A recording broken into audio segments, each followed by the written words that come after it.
तो फिल्म की शुरुआत में हमें रशियन सोल्जर्स को दिखाया जाता है जो अपने कैदियों को जेल तक ले जा रहे थे और इन्हीं में एक कैदी था हमारा मेन हीरो क्रेवन। क्रेवन एक दिन यहाँ पर गुजारता है और अगले दिन होने पर यहाँ के कैदी क्रेवन के साथ छेड़छाड़ करने लग जाते हैं। क्रेवन भी उनको खूब अच्छा सबक सिखाता है। ये लोगों की लड़ाई हो जाती है और लड़ाई की वजह से अब क्रेवन को लेकर आया जाता है शिमोन के पास। शिमोन को ये बात पता चली थी कि कैसे क्रेवन ने उन दोनों को मारा है। उनकी हालत को देखते हुए शिमोन क्रेवन से पूछता है, पहले तुम कौन थे और कहाँ काम करते थे? क्रेवन ने अजीब अंदाज में कहा, मैं हंटर हूँ और तुम जैसे का शिकार करता हूँ। ये कहते ही उसने शिमोन के ऊपर हमला कर दिया। वो उसे उठा उठाकर मारता है और फिर उसके गले में चाकू से वार करते हुए उसे यहाँ से बाहर फेंक देता है और खुद भी इस जेल से बाहर निकलने में लग जाता है। यहाँ उसके भागने के अंदाज से हमें पता चला कि क्रेवन के अंदर कुछ एक्स्ट्रा पावर्स भी हैं, जैसे बड़ी बड़ी जंप्स वो लगा रहा था जो एक आम इंसान की बस की बात नहीं थी। वो किसी चीते की तरह तेज भागता था और दीवार पर तो वो ऐसे चल रहा था जैसे उसका रोज का काम हो। चंद मिनट में वो बिना किसी के हाथ लगे वहाँ से भाग निकला। भागते हुए क्रेवन के सामने एक बहुत ही बुरा बर्फ का तूफान आ गया और इसी तूफान में एक भेड़िया भी उसके सामने आ गया जो उसका शिकार कर ही लेता, लेकिन क्रेवन उसकी आंखों में गौर से देखने लगा। उसे देखने पर भेड़िया डर सा गया और उसने क्रेवन पर हमला नहीं किया। बाद में भागते हुए क्रेवन अपने एयर जेट में आ गया। आते ही उसने किसी को रिपोर्ट दी, मैंने काम पूरा कर दिया है और शिमोन को मार डाला है। इससे हमें अंदाजा हुआ कि वो कोई कैदी नहीं था, बल्कि वो अपने किसी मिशन को पूरा करने के लिए यहाँ से कैदी बनकर आया था। सीन पास्ट में शिफ्ट होता है और हमें क्रेवन और क्रेवन के भाई की पास्ट लाइफ दिखाई जाती है। हमें दिखाया गया कि आज कॉलेज से उन्हें पिक करने के लिए इनके फादर निकोलाई आए थे, जिन्हें देखकर दोनों हैरान हुए और कुछ ही देर में उन्हें ये भी पता चल गया कि आज उनकी मॉम ने सुसाइड कर ली थी। ये सुनकर दोनों को सदमा हुआ। उन्हें लगा कि वो अपनी मॉम के फ्यूनरल में जाएंगे, लेकिन उनके पिता इतने बेरहम थे कि उन्हें हंटिंग के लेकर लिए चले गए। जब क्रेवन और उसके भाई ने इस बारे में पूछा तो उसके डैड ने कहा, मरता वही है जिसकी मौत होती है और तुम्हारी मॉम ने अपनी जान खुद ली है। वो इतनी आसानी से इस तरह की बातें इसीलिए कर पा रहा था क्योंकि वो एक गैंगस्टर था और साथ ही वो ड्रग डीलर भी था। निकोलाई अपने बच्चों को अपने जैसा बहादुर बनाना चाहता था। वो इस टाइम अपने बच्चों को सिखाने के लिए इसलिए लाया था ताकि उसके बच्चे बेस्ट हंटर बने। ये लोग जानवरों को मारकर उनकी खाल भी स्मगल किया करते थे, लेकिन क्रेवन और उसके भाई दोनों को ही ये काम पसंद नहीं था। पर अपने डैड की बात मानते हुए ये लोग शिकार के लिए आगे बढ़ जाते हैं। जिस शेर का शिकार करने ये लोग इस जंगल में आए थे, वो शेर भी एकदम से इनके सामने आ गया। क्रेवन उसे देखकर डरा नहीं। क्रेवन उसके ऊपर बंदूक तानी और शेर की आंखों में देखने लगा। क्रेवन के इस तरह देखने पर शेर भी एकदम से डर गया। क्रेवन चाहता तो बड़ी आसानी से इस टाइम शेर का शिकार कर लेता, लेकिन उसने ऐसा नहीं किया। इस शेर को मारने का उसका दिल नहीं माना, लेकिन इतने में ही पीछे से निकोलाई ने शेर के ऊपर गोली चला दी और अपने ऊपर हुए हमले से शेर को भी गुस्सा आ गया और उसने बदला लेने के लिए उल्टा क्रेवन के ऊपर ही हमला कर दिया। अपने बेटे को बचाने के लिए पीछे से निकोलाई ने शेर पर शूट करता रहा, लेकिन फिर भी शेर ने हार नहीं मानी और वो क्रेवन को घसीटते हुए दूर ले गया। फिर शेर ने गुस्से में आकर क्रेवन की बॉडी को फेंक दिया और तभी वहां घूमने आई एक लड़की ने उसे देख लिया। क्रेवन को जख्मी हालत में देखकर इस लड़की ने उसे बचाने की कोशिश की और जब क्रेवन के मुंह में वो कुछ बूंद दवा डाली तभी कुछ अजीब हुआ। उससे क्रेवन को बेइंतहा ताकत मिलने लगी और वो धीरे धीरे बदलने लगा। कुछ देर में यहाँ रेस्क्यू टीम भी वहाँ पहुँच गई, जो क्रेवन को लेकर चुपचाप वहाँ से निकल गई। उस लड़की ने क्रेवन के हाथ में एक छोटा सा कार्ड रख दिया। क्रेवन हॉस्पिटल में पहुँच गया। वहाँ क्रेवन का इलाज भी शुरू हो गया, लेकिन क्रेवन की हालत इतनी ज्यादा क्रिटिकल थी कि वो मरने के स्टेज पर था। यहाँ तक कि डॉक्टर ने उसे डिक्लेयर भी कर दिया, लेकिन कुछ मिनट गुजरने के बाद ही एकदम से क्रेवन जिंदा हो गया। जिंदा होते ही उसने अपने हाथ में उस कार्ड को देखा जो लड़की ने उसे दिया था। इसी वक्त हम देखते हैं कि क्रेवन के डैड और भाई भी उससे मिलने आए थे। उसका भाई उसे जिंदा देखकर बेहद खुश था। क्रेवन बेशक जिंदा हो गया था, लेकिन उसकी हालत अभी भी ठीक नहीं थी। लेकिन फिर भी उसके डैड क्रेवन को हॉस्पिटल से निकालकर घर ले जाते हैं। घर में क्रेवन के लिए एक सरप्राइज रखा था। सरप्राइज ये था उस शेर का सिर जिसने क्रेवन के ऊपर हमला किया था। क्रेवन उसे मारना नहीं चाहता था, लेकिन उसके डैड ने उसका बदला लेने के लिए शेर को मार डाला और यह जानकर क्रेवन को बहुत गुस्सा आया। उसने अपने डैड से कहा, डैड आपको यह नहीं करना चाहिए था, आपको उसे नहीं मारना चाहिए था। यह सुनकर उसके डैड और भी गुस्से से भर गए और उन्होंने गुस्से में क्रेवन को अपने से दूर कर दिया। क्रेवन अपने कमरे में चला गया। कमरे में जाते ही उसने अपनी पैकिंग शुरू कर दी और साथ में वो कार्ड भी रख लिया जो लड़की ने उसे दिया था। और रात के अंधेरे में वो वहाँ से निकल गया। क्रेवन को जाते हुए उसका भाई देख रहा था। वो उसे रोकता है और कहता है, भाई आप मुझे छोड़कर नहीं जा सकते। लेकिन तब क्रेवन ने उसे समझाया, देखो मैं तुमसे दूर नहीं जा रहा, बस जा रहा हूँ वहाँ जहाँ माँ हमें लेकर जाती थी। और वो यह कहकर निकल गया। ये जगह एक जंगल था जहाँ उनकी माँ उन्हें लेकर जाया करती थी। वो जंगल में पहुँचते ही क्रेवन को एक बड़ी मुसीबत का सामना करना पड़ा। उसके सामने बहुत सारे बैल आ गए जो उसकी तरफ दौड़ रहे थे। उनसे बचने के लिए क्रेवन झुककर खड़ा हो गया और अपनी आंखें बंद कर लीं। लेकिन आंखें बंद करने से मुसीबत थोड़ी टलती है। कुछ सेकंड बाद सब शांत हो गया। उसने धीरे से अपनी आंखें खोली तो देखा कोई भी बैल उसे छूकर भी नहीं गया था। जब उसने सिर उठाकर देखा तो एक बैल उसके सामने खड़ा था, जैसे उसे बचा रही हो। वो हैरान होकर उसकी आंखों में देखता रहा और फिर वो बैल साइड से होकर चला गया।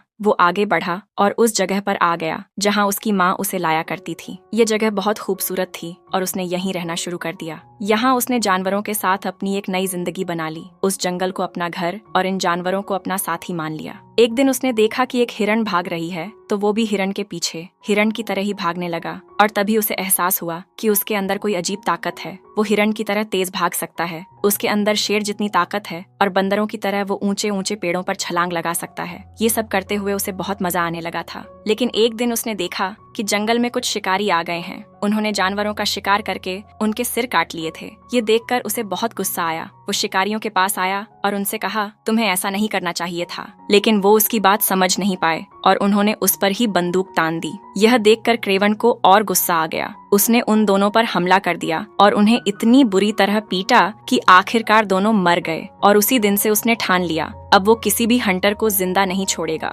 सीन कट होकर हमें प्रेजेंट में क्रेवन दिखाया जाता है जो अपने प्लेन से किसी जंगल में आया है। आज भी वो देखता है कि जंगल में कुछ रशियन माफिया हंटर्स आए हैं जो भैंसों का शिकार करके उन्हें ले जा रहे हैं। यह देखकर क्रेवन को गुस्सा आ गया। वो उन्हें रोकने की कोशिश करता है। उनके लीडर ने कहा, हमारे रास्ते से हट जाओ नहीं तो तुम्हें कुचल देंगे। लेकिन क्रेवन ने उसकी बात पर ध्यान नहीं दिया। उन्होंने गाड़ियां तेज कर दी और क्रेवन सीधे ट्रकों के अंदर घुस गया और वहीं उनके साथ लड़ना शुरू कर दिया। क्रेवन ट्रक को बचाने में तो कामयाब हो गया, लेकिन वो उनके लीडर की गाड़ी को नहीं रोक पाया। लेकिन जाने से पहले उसने उस गाड़ी का नंबर जरूर नोट कर लिया था। अब सीन कट होता है और अब हमें वही लीडर अपने ऑफिस में दिखाई देता है। वो अपने बॉस से मिलने आया था और अपने काम की रिपोर्ट देने आया था। लेकिन जैसे ही वो पीछे मुड़ा, वो इंसान हैरान रह गया। यहाँ पे उसके बॉस की जगह क्रेवन था। वो इस बात पर भी हैरान था कि क्रेवन उससे पहले यहाँ कैसे पहुँच गया। क्रेवन न सिर्फ उससे पहले यहाँ पहुँचा था, यहाँ आते ही उसने इस आदमी के बॉस को भी मार डाला था। वो अब उस आदमी से पूछता है, तुम्हें किस तरह मारा जाए? रुको, मैं अपनी डायरी देख लूं, तुम मेरी लिस्ट में हो भी या नहीं। उसने अपनी डायरी देखी तो यह सामने खड़ा हुआ आदमी भी उसकी डायरी में था।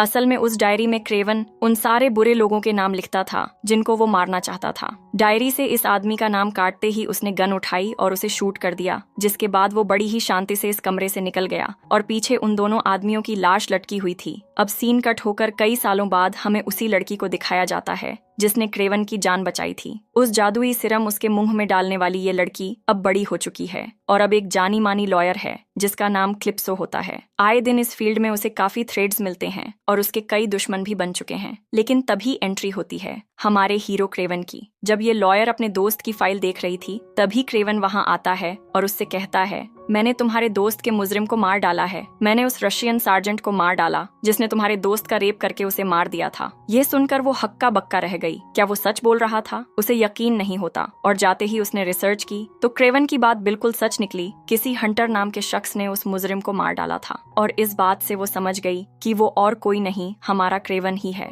क्रेवन ने उसे वो कार्ड भी दिखाया जो उसने बचपन में उसके हाथ में रखा था। ये देखकर वो चौंक गई कि उसने आज तक उसे याद रखा हुआ था। अब वो लड़की क्रेवन से कहती है, मैं जानती हूँ तुम ही वो हंटर हो जो सारे माफिया को मार रहे हो, लेकिन मेरी नजर में तुम भी एक मर्डरर हो। तुम भी वही कर रहे हो। जवाब में क्रेवन कहता है, मुझे इससे फर्क नहीं पड़ता। वो अपनी डायरी निकालकर उसे देता है और कहता है, तुम इस फील्ड में हो, तुम्हारी अदालत से कई मुजरिम छूट जाते हैं। बस मैं चाहता हूँ तुम उन लोगों के नाम मेरी इस डायरी में लिख दो ताकि मैं उन सब का इस दुनिया से सफाया कर सकूं। क्लिप्सो न चाहते हुए भी वो डायरी ले लेती है है। अब हमें एक और आदमी से मिलवाया जाता है जो खुद भी एक बड़ा माफिया है। हर तरह के बुरे काम में वो शामिल रहता है। तभी उसे एक हैरान कर देने वाली खबर मिलती है कि उसका सबसे बड़ा दुश्मन, जो एक खतरनाक गैंगस्टर था, उसे किसी ने मार दिया है। ये सुनकर वो हैरान रह जाता है और कहता है, ये कौन बहादुर हो सकता है जिसने उसे मार दिया। उसे अपने दुश्मन से कोई खास मतलब नहीं था, लेकिन वो अपने आदमी से कहता है, हमें उस आदमी से हाथ मिला लेना चाहिए जिसने हमारे दुश्मन को मारा है, वरना एक दिन वो हमारा भी दुश्मन बन जाएगा।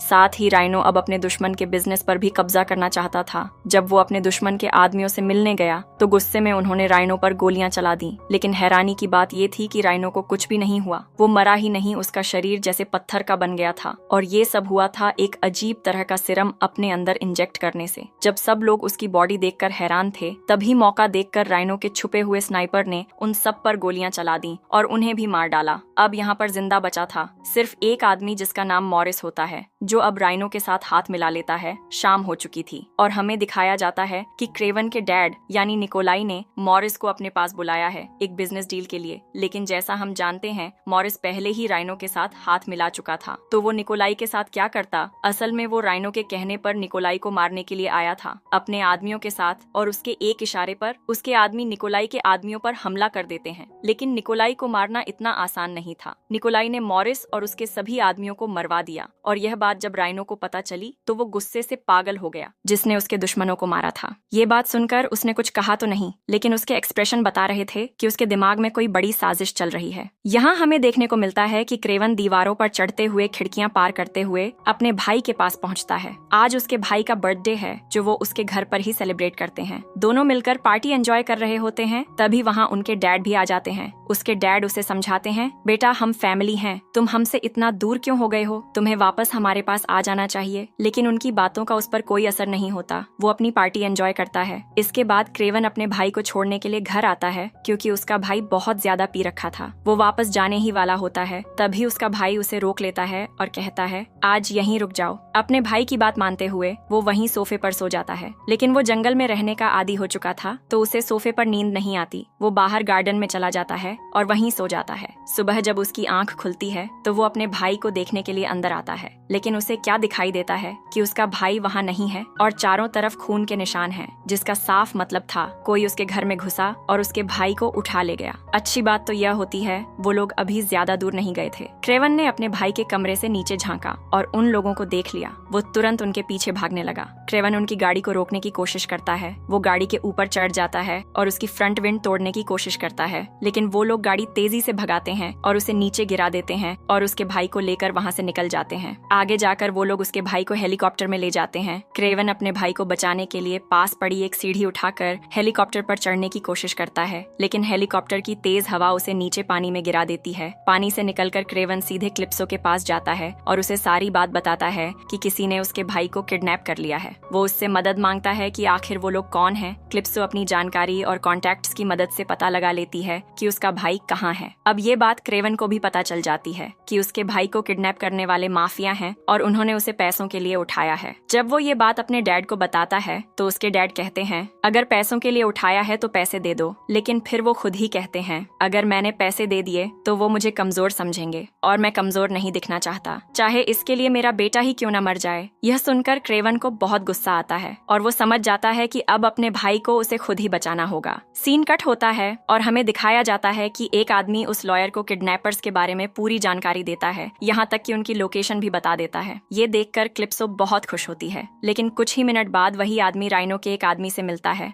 और यहाँ पर रिवील होता है कि वो आदमी किडनैपर्स का नहीं बल्कि राइनो का ही आदमी है। असल में राइनो क्रेवन को ट्रैप करना चाहता है, इसलिए वो खुद ही सारी जानकारी क्रेवन तक पहुँचा रहा है ताकि वो उसे ढूंढते ढूंढते उसके पास पहुँच जाए। अब राइनो के प्लान के मुताबिक क्लिप्सो क्रेवन को किडनैपर्स की लोकेशन बता देती है और क्रेवन अपने भाई को बचाने के लिए सीधे उस जगह पहुँच जाता है। वहाँ पहुँचते ही वो गार्ड्स से लड़ना शुरू कर देता है। गार्ड्स के पास गसन होती है, लेकिन फिर भी क्रेवन अकेला ही 20-25 गार्ड्स को निपटा देता है और बाकी लोगों को मारते हुए उस कमरे तक पहुँच जाता है जहाँ उसका भाई कैद होता है। लेकिन वहाँ पर उसका भाई नहीं था। क्रेवन के वहाँ पहुँचने से पहले ही किडनैपर उसके भाई को दूसरी जगह पहुँचा देते हैं। क्रेवन उनके लीडर से भिड़ जाता है। लड़ते लड़ते जब वो खिड़की के पास पहुँचता है तभी उसे एहसास होता है कि ये सब एक ट्रैप है। अचानक खिड़की टूट जाती है और दोनों नीचे गिर जाते हैं। जैसे ही ही वो नीचे गिरते हैं, ऊपर से बहुत सारे बड़े बड़े पत्थर उन पर गिराए जाते हैं और अब सबको लगता है कि क्रेवन और उनका आदमी दोनों मार गया होगा। खैर उसी दौरान अब राइनो को खबर मिलती है कि उस आदमी का इन्होंने पता लगा लिया है। उसके मरते ही राइनो बहुत ज्यादा खुश था। वो जोर जोर से हंस रहा था। वो क्रेवन के भाई को भी छोड़ देता है। उससे पहले राइनो क्रेवन की सच्चाई बताता है कि क्रेवन ही है जो सारे माफिया और बुरे लोगों को चुन चुन कर मार रहा है। सीन में दिखाया जाता है कि 2 लोग चेक करने गए थे कि पत्थरों के नीचे क्रेवन मरा भी है या नहीं, लेकिन वो अभी तक जिंदा था। हैरान करने वाली बात ये थी, क्रेवन अभी भी जिंदा था और इसके पीछे वजह थी उसकी पावर। वो उन दोनों आदमियों से लड़ता है और उन्हें मार देता है, फिर उनकी गाड़ी लेकर वहाँ से बाहर निकल जाता है। चलते चलते उसने क्लिप्सो को कॉल किया और बताया ये सब माफिया का बिछाया हुआ ट्रैप है उसे पकड़ने के लिए, और अब माफिया तुम्हारे पीछे भी पड़ गई है, जल्दी से निकलो वहाँ से। माफिया के लोगों के आने से पहले ही क्लिप्सो भी अपने ऑफिस से निकल जाती है और एक एयरक्राफ्ट के जरिए क्रेवन के बताए हुए एरिया में पहुंच जाती है। क्रेवन ने उसे अपने जंगल में बुलाया था जो कि सबसे सेफ जगह थी। जब ये दोनों अपने कैंप की तरफ जा रहे होते हैं तभी अचानक झाड़ियों में से एक चीता निकलता है और सीधे क्रेवन पर हमला कर देता है। लेकिन क्रेवन इन सब चीजों का आदी था। वो उस चीते से ऐसे लड़ता है जैसे वो खुद भी एक चीता हो और उसकी हिम्मत देखकर आखिर वो चीता भी वहाँ से चला जाता है। क्लिप्सो उसकी ताकत और हिम्मत देखकर पूरी तरह इम्प्रेस हो जाती है। सीन कट होता है और हमें राइनो का ऑफिस दिखाया जाता है जहां उसे खबर मिलती है कि क्रेवन अभी भी जिंदा है और उनके चंगुल से भाग चुका है। अब वो अपने बहुत सारे स्पाइस को ये पता करने में लगा दिया कि किसी भी तरह क्रेवन की लोकेशन पता लगाई जाए। तभी एक स्पाई उसके पास एक फूल लेकर आता है। ये एक जंगली फूल था जो उस जगह से मिला था जहां क्रेवन को पत्थरों के नीचे दबाया गया था। स्पाई कहता है इस फूल से अंदाजा लगाया जा सकता है कि क्रेवन जंगलों में रहता है और ये फूल वहां मिलता है। ये मैं अच्छे से जानता हूँ। मतलब अब माफिया को क्रेवन की लोकेशन का अंदाजा हो चुका था। सीन कट होता है और हमें जंगल में क्रेवन और क्लिप्सो दिखाई देते हैं। क्रेवन उससे पूछता है तुमने बचपन में जो जादुई दवा मुझे पिलाई थी क्या वो तुम्हारे पास अभी भी है? क्या तुम्हें पता है वो कैसे बनेंगी? वो बहुत ताकतवर थी और मुझे फिर से उसकी जरूरत है। क्लिप्सो जवाब देती है नहीं, मुझे उस मेडिसिन के बारे में कुछ नहीं पता। वो सिरम मेरी ग्रैंडमा ने बनाया था। उन्हें जड़ी बूटियों के बारे में बहुत ज्ञान था। क्रेवन पूछता है क्या तुम्हारी ग्रैंडमा अभी भी वो सिरम बना सकती हैं? वो कहती है नहीं, क्योंकि मेरी ग्रैंडमा मर चुकी है और उस सिरम के बारे में अब कोई नहीं जानता। लेकिन असल में वो झूठ बोल रही थी। उधर राइनो के आदमी जंगल की तरफ बढ़ चुके थे। उनके पास एक खास तरह का इंजेक्शन था जिससे वो क्रेवन को मारना चाहते थे। जंगल में पहुंचकर राइनो के आदमी चारों तरफ फैल जाते हैं और उस जगह को ढूंढने लगते हैं जहां वो खास किस्म का फूल उगता है जिसके पास क्रेवन रहता था। क्रेवन को पहले से ही अंदाजा था कि एक दिन माफिया उसका पीछा करते हुए यहाँ जरूर आएंगे, इसलिए उसने पहले से ही जंगल में कई ट्रैप लगा रखे थे। राइनो के कई आदमी उन ट्रैप्स का शिकार हो जाते हैं और बाकी पर क्रेवन खुद हमला कर देता है। उनकी चीखें सुनकर राइनो समझ जाता है कि क्रेवन अब उनके सामने आ चुका है। लेकिन राइनो के साथ एक और खतरनाक आदमी था जो असल में क्रेवन का असली मुकाबला था। वो आदमी अपने खास तरीके से लड़ता है और लड़ते लड़ते वो क्रेवन के अंदर वो जहरीला इंजेक्शन भी लगा देता है जिससे क्रेवन मरने की हालत में पहुंच जाता है। अब वो आदमी गिरे हुए क्रेवन पर गोली चलाने ही वाला था। तभी गोली की आवाज आती है और देखने को मिलता है कि क्लिप्सो ने उस आदमी को गोली मार दी। इसके बाद वो दौड़कर क्रेवन के पास आती है। वो मरने की हालत में था और तभी क्लिप्सो उसे वही सिरम पिलाती है जो उसकी दादी ने बनाया था। असल में उसने झूठ बोला था, सिरम उसके पास था और उसी की मदद से वो क्रेवन की जान बचा लेती है। उस मेडिसिन को पीते ही क्रेवन को दोबारा होश आ जाता है और वो फिर से जिंदा हो जाता है। वो न सिर्फ जिंदा हुआ बल्कि उसके सारे जख्म भी ठीक हो चुके थे। दूसरी तरफ राइनो को दिखाया जाता है जिसे अपने आदमियों के जरिए यह खबर मिलती है कि उस जादूगर ने क्रेवन की जान ले ली है। ये जानकर वो बहुत खुश होता है और अपने सभी आदमियों को लेकर वापस लौटने लगता है क्योंकि उसका मिशन पूरा हो चुका था। अब उसका कोई ऐसा दुश्मन नहीं था जो उसे मार सके। लेकिन जैसे ही वो लोग जंगल से बाहर निकलने वाले होते हैं एक बड़ी मुसीबत उनके सामने आ जाती है। सामने से भैंसों का एक बहुत बड़ा झुंड उनकी तरफ बढ़ रहा था। ये देखकर राइनो घबरा जाता है और तुरंत अपने शरीर में वही सिरम इंजेक्ट करता है जिससे वो पत्थर जैसा मजबूत बन जाता है और देखते ही देखते सारी भैंसें उनकी गाड़ियों पर हमला कर देती हैं जिसकी वजह से उनकी गाड़ियां टूट जाती हैं और उसके कई सारे आदमी मारे जाते हैं। लेकिन राइनो अब भैंसों से भी ज्यादा ताकतवर बन चुका था। उसका शरीर पत्थर जैसा हो गया था और तभी यहाँ क्रेवन भी एंट्री करता है। राइनो को देखकर वो और भी ज्यादा गुस्से में आ जाता है। क्रेवन उसके इतने बड़े शरीर से भी बिना डरे सीधे उस पर हमला कर देता है। लेकिन साफ था कि इस समय क्रेवन की ताकत कम थी और राइनो बहुत ज्यादा ताकतवर था। तभी तभी क्रेवन समझ जाता है कि इस लड़ाई को ताकत से नहीं बल्कि दिमाग से जीतना होगा। वो एक रोड उठाता है और राइनो के उस हिस्से पर हमला करता है जहाँ से वो सिरम इंजेक्ट करता था। ऐसा करते ही राइनो कमजोर पड़ने लगता है। इसके बाद क्रेवन उसे रस्सी से बांध देता है और उसे घुमाकर भैंसों के झुंड के साथ बांध देता है। भैंसें जो पागलों की तरह दौड़ रही थीं, राइनो को अपने साथ घसीटते हुए ले जाने लगती हैं। घूमते घूमते घिसटते घिसटते उसकी हालत बहुत खराब हो जाती है। अब राइनो मरने की हालत में था, लेकिन क्रेवन को अभी भी उस पर बहुत गुस्सा था। तभी उसका छोटा भाई गन लेकर उसे मारने ही वाला था। तभी क्रेवन उसे रोक देता है और क्रेवन राइनो से पूछता है, बताओ वो कौन था जिसने मेरी जानकारी तुम तक पहुंचाई, जिसने तुम्हें मेरे बारे में बताया? यह सुनकर राइनो हंसने लगता है और कहता है, तुम नहीं जानते, वो कोई और नहीं बल्कि तुम्हारे अपने डैड थे जिन्होंने तुम्हारे बारे में मुझे सब कुछ बताया। यह सुनकर क्रेवन अंदर से टूट जाता है। वो गुस्से में अपने डैड के पास जाता है और उनसे सवाल करता है। तब उसके डैड कहते हैं, मैं पहले से जानता था कि तुम माफिया और बुरे लोगों को मार रहे हो और मेरे बिजनेस का सबसे बड़ा दुश्मन था राइनो। मैं न उसे हरा पा रहा था और न ही उससे दोस्ती कर पा रहा था। फिर उसने मेरे ही साथी को मरवा दिया और उसके पूरे बिजनेस पर कब्जा कर लिया। गुस्सा तो मुझे बहुत आया, लेकिन मैं जानता था कि मैं उससे बदला नहीं ले सकता, इसलिए मैंने राइनो को उकसाया तुम्हारे खिलाफ। मुझे पता था जब वो तुम पर और तुम्हारे भाई पर हमला करेगा तो तुम उसे छोड़ोगे नहीं और तुमने वही किया। इस तरह अपने प्लान के जरिए उसके डैड ने अपने सारे दुश्मनों का रास्ता साफ कर दिया था। अब वो एक बहुत बड़ा माफिया बनने वाला था और ये बात क्रेवन को बिल्कुल पसंद नहीं थी, क्योंकि क्रेवन तो हर बुरे इंसान को खत्म कर रहा था। तो क्या वो अपने डैड को छोड़ देता? अपने डैड की सारी बातें सुनकर वो बिना कुछ कहे वहाँ से चला जाता है। इसके बाद हमें दिखाया जाता है कि एक जंगली भालू उसके डैड पर हमला कर देता है और ये हमला क्रेवन के ही इशारे पर हुआ था। लेकिन क्रेवन अपने डैड को बचाने नहीं जाता, क्योंकि वो चाहता था कि उसका भी यही अंजाम हो और आखिरकार उसके डैड का अंत हो जाता है। मूवी के लास्ट सीन में हमें क्रेवन को उसके भाई के साथ खुश दिखाया जाता है। अब वो अमन की जिंदगी गुजार रहा है। माफिया क्योंकि खत्म हो गए हैं तो उसने ऐसे काम भी छोड़ दिए। इसी के साथ ये फिल्म यहीं पर खत्म हो जाती है। उम्मीद है इस मूवी की कहानी आपको पसंद आई होगी। अगर आई है तो लाइक का बटन दबाकर अपना प्यार दिखाएं। ऐसी ही और थ्रिलिंग कहानियों के लिए चैनल को सब्सक्राइब करना और नोटिफिकेशन ऑन करना मत भूलिएगा, ताकि अगला धमाका आप मिस न करें। चलिए मिलते हैं एक और शानदार फिल्म के साथ। जय हिंद।